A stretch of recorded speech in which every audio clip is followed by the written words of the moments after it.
Let's go! Today we are breaking down the best play calls from Bobby Petrino's only season at Texas A&M, and I'm going to tell you a little bit later if some of these are going to translate over to Arkansas. Now at the end, I'm going to show you one play design I have never seen before from any offensive coordinator. It's something pretty brand new. I think I had seen everything up to this point until this. But you see in the background, the quarterback, Richardson, this is the third stringer, throwing an absolute dart right here to Anaya Smith.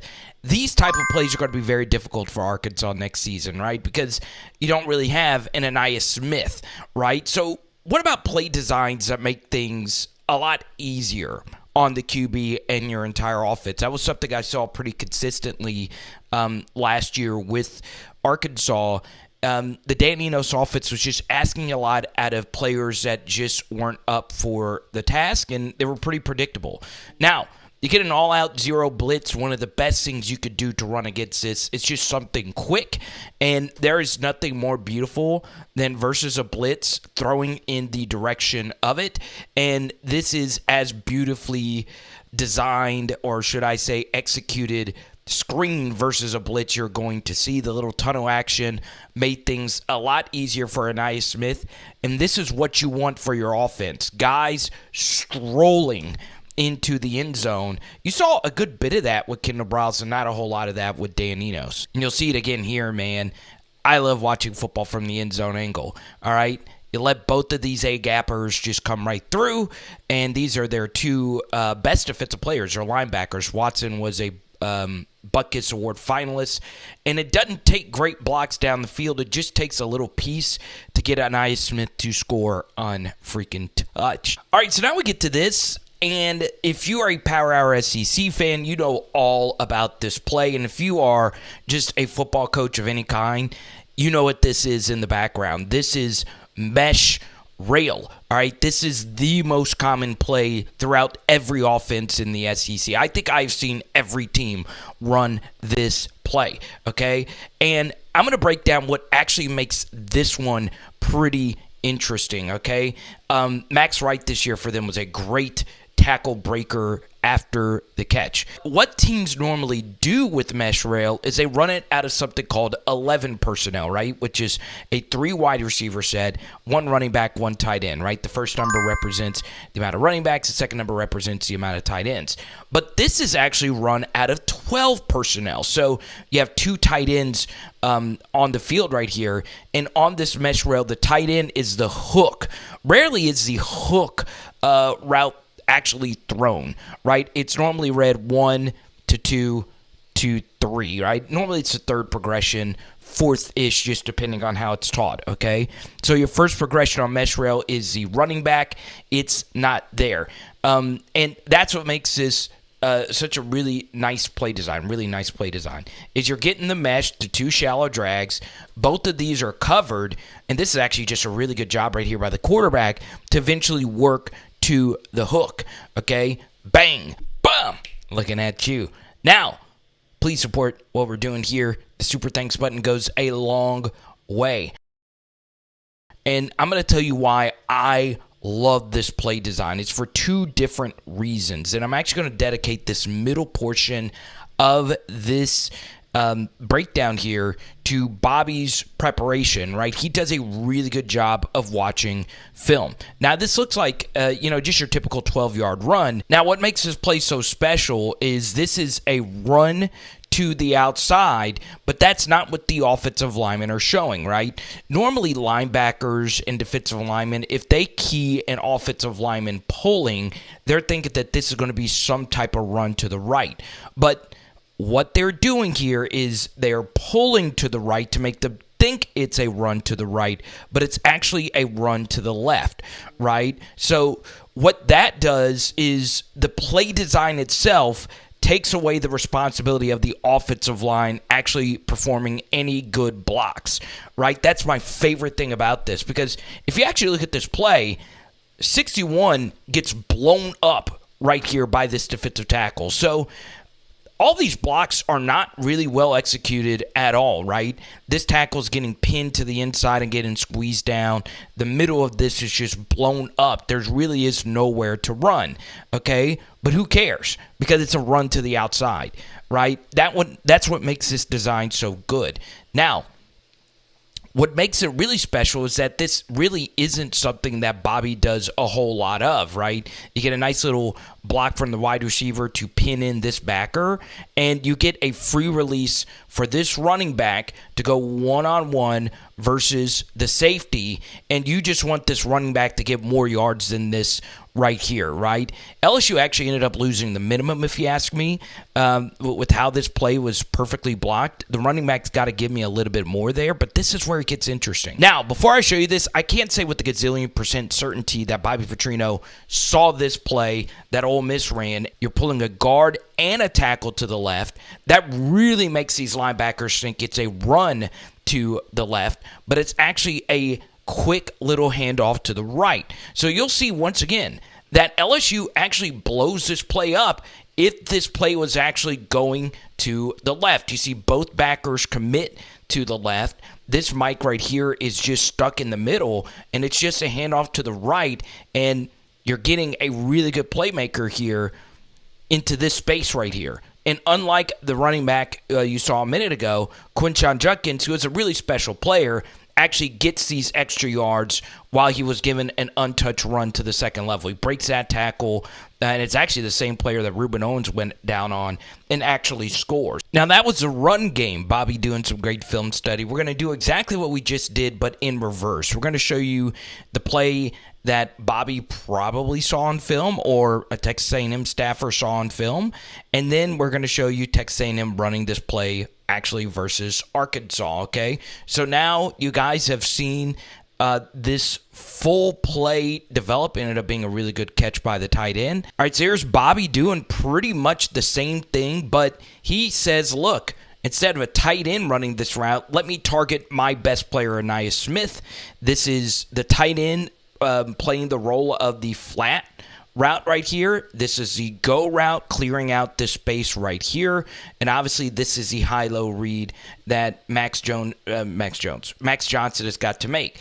Now, my favorite thing about this play is the design is so brilliant that the protection just isn't as important, right? And you'll see 8 right here actually doesn't do that bad of a job right here defending this play. He didn't actually fall for this too much, right? Maybe if Max Johnson sells a pump fake out here, this gets him biting down. But once again, you got a really fast player going up against a DB who's flat-footed, and he's still able to make a really good throw. It's the same exact play, except the roles were a little bit reversed. It was a really good throw. And you would like to see Aniyah Smith make Hudson Clark miss. That's a really good open field tackle. All right, here we go. We'll do a few more from this game in particular. Arkansas shows a 5-man look versus empty protection. There's a single high safety right here. So that lets Max Johnson know that this is probably going to be man coverage. And this is Aniyah Smith going up against Hudson Clark. I think you guys know how this is going to go. And once again, the protection is not really that great. But because it's Aniyah Smith against, Hudson Clark, once again, the coverage here isn't the absolute worst. Protection just got to bring him home. But that's just not what you want. Now, here's a good thing about Bobby Petrino, right? You get this big matchup that you really like. Hudson Clark does a good job eventually bringing him down. But that right there is something that Bobby's going to say, look, if you're going to get my slot man coverage assignments, let's keep working on it. Right here, this ends up being Texas A&M's first touchdown, okay?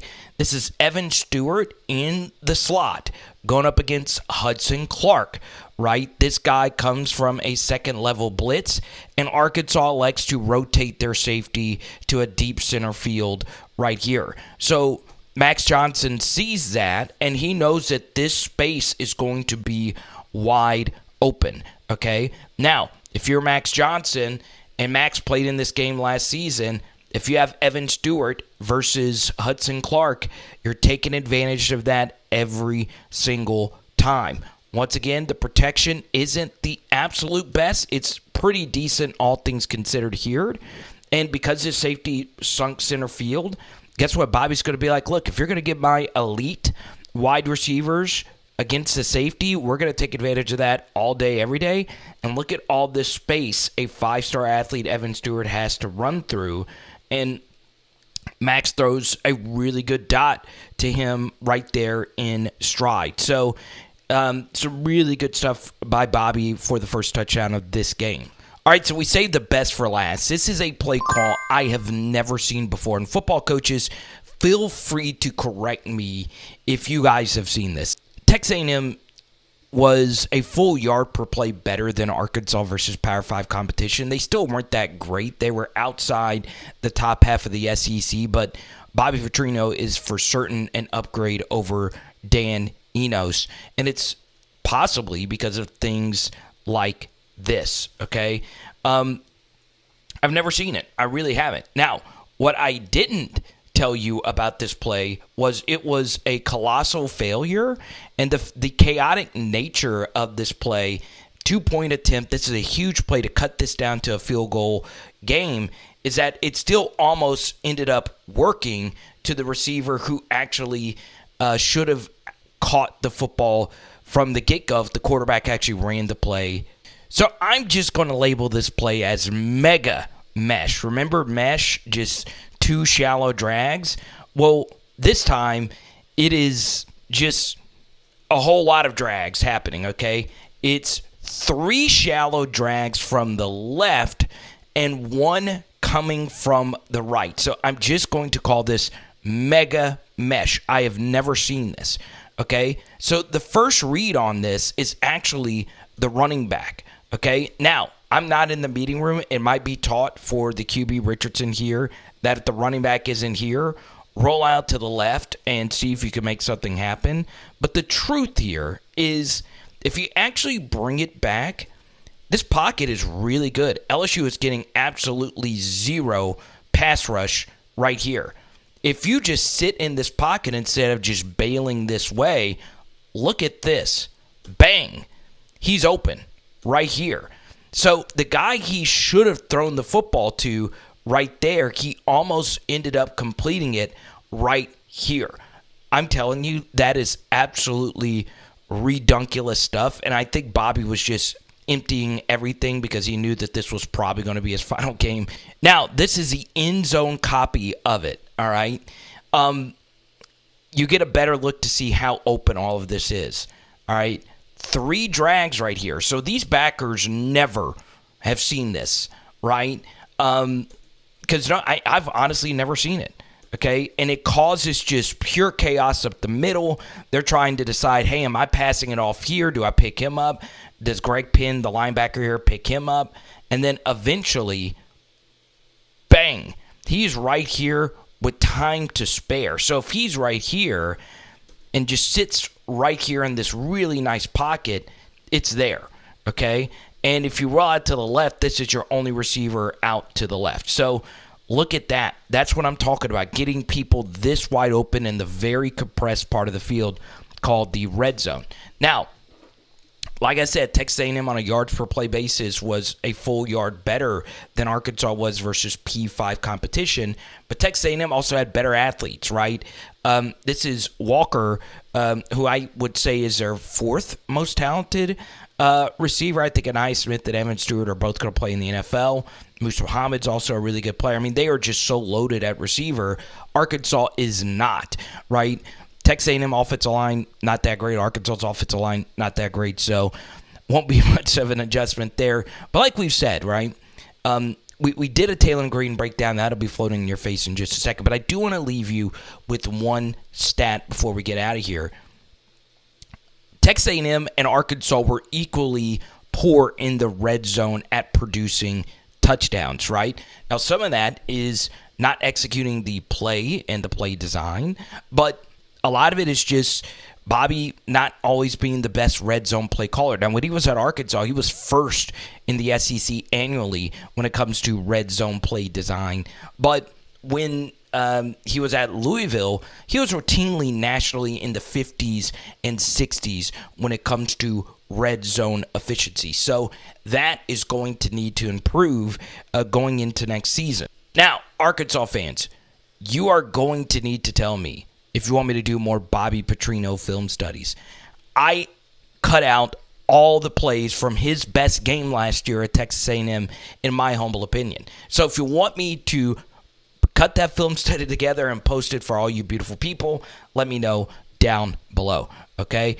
And floating in your face right now, Taylor Green film study, okay? It is Power Hour SEC, boom! And tonight, we are doing barbecue chicken. Let's go!